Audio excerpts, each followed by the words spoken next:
Hello, welcome back after our short break. We move to the Middle East, where a devastating explosion rocked Iran's largest commercial port, Shahid, Rajaee, on Saturday. At least 14 people have been confirmed dead and more than 750 others are injured. The blast, which occurred near the strategic Strait of Hormuz, is believed to have been caused by a fire at a hazardous chemical storage depot. Reports suggest that sodium perchlorate, a missile fuel ingredient, may have been involved. The explosion sparked a massive blaze with thick smoke spreading across the area. Rescue teams are working to contain the fire, but strong winds are hindering efforts. Hundreds of victims have been rushed to nearby hospitals and a blood donation drive has been launched. Iranian officials are investigating the cause of the tragedy, while the Iranian president has expressed condolences and offered an inquiry. Authorities have closed schools and offices in nearby Bandar Abbas as emergency operations continue. We are joined by Ross Feingold, political risk analyst located in Taipei, Taiwan, to discuss this further. Ross, thank you very much for joining us. Obviously, these were very striking visuals coming yesterday out of the Iran port site. What are the likely implications on trade in the region that this explosion is going to cause? Of course, the Iranian government rushed to say operations have returned to normal, but that really remains to be seen.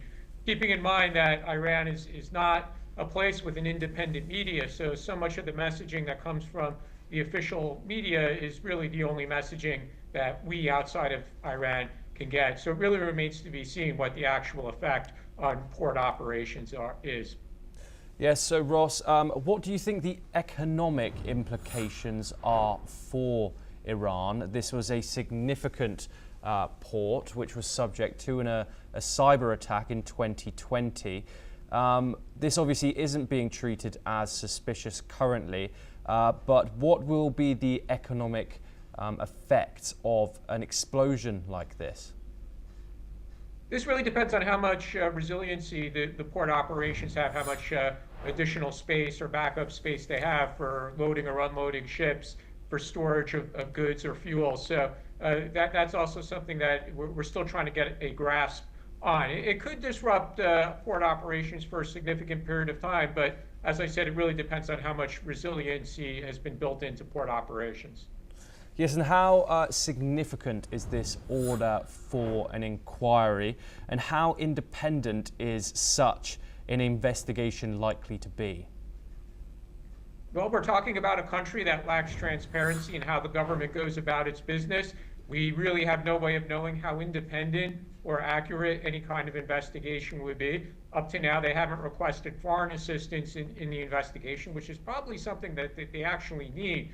So absent an independent media, absent opposition members of the parliament who could conduct oversight over the government, it's hard to be optimistic that there will be a real transparent investigation. And obviously the Shahid Rajaee port is a key factor in oil exports. How will this affect the shipping routes for global oil trade?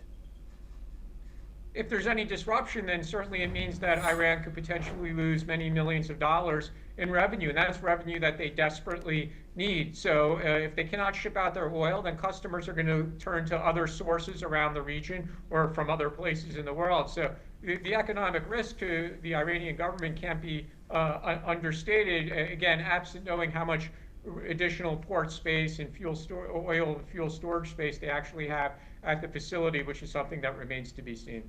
Ross, this obviously comes in the backdrop of the US-Iran negotiations. How will this explosion could possibly affect Iran's weaponry capabilities?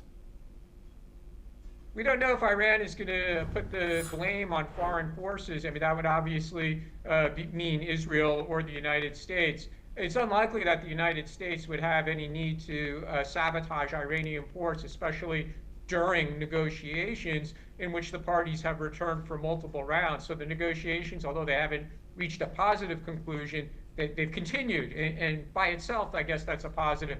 So the only likely foreign source would be Israel. But again, with the United States engaged in negotiations with Iran, I think it's extraordinarily unlikely that Israel would seek to sabotage an Iranian port at this time. But again, the risk to the government of lost revenue is certainly significant. Yes, Ross Feingold, thank you very much for joining us. We now move over to